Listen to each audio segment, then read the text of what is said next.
At the beginning of the year, all labs will either be done as a demonstration by me at the front of the room for you to observe, or we are working on compiling a series of videos of your teachers doing the labs, and then you'll watch the video and then take down data as needed.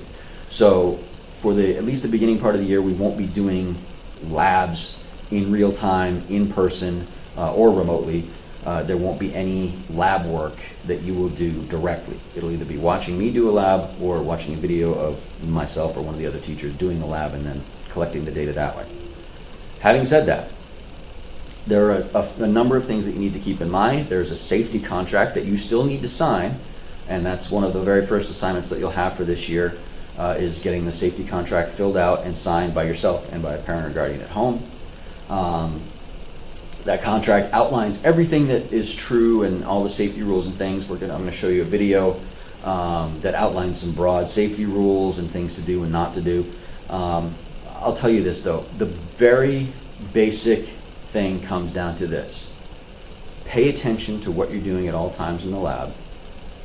Do exactly what the lab procedure tells you to, and don't do anything that the lab procedure doesn't tell you to do.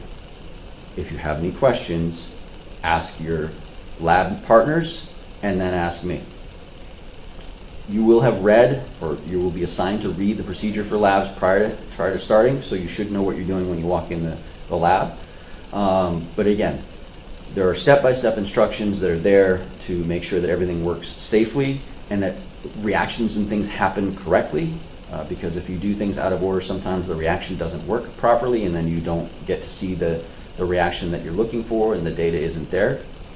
But again, most importantly, pay attention to what you're doing.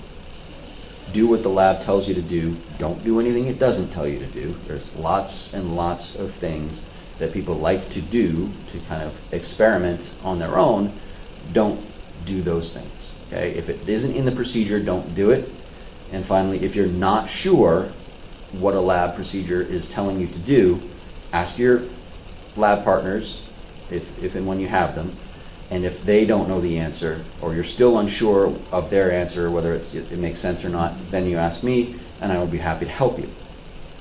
But that's the general procedure. I'll talk about specific things, like wearing goggles and aprons and things like that in another video. We'll also see it in the safety video from Crash Course that we'll look at in a little bit.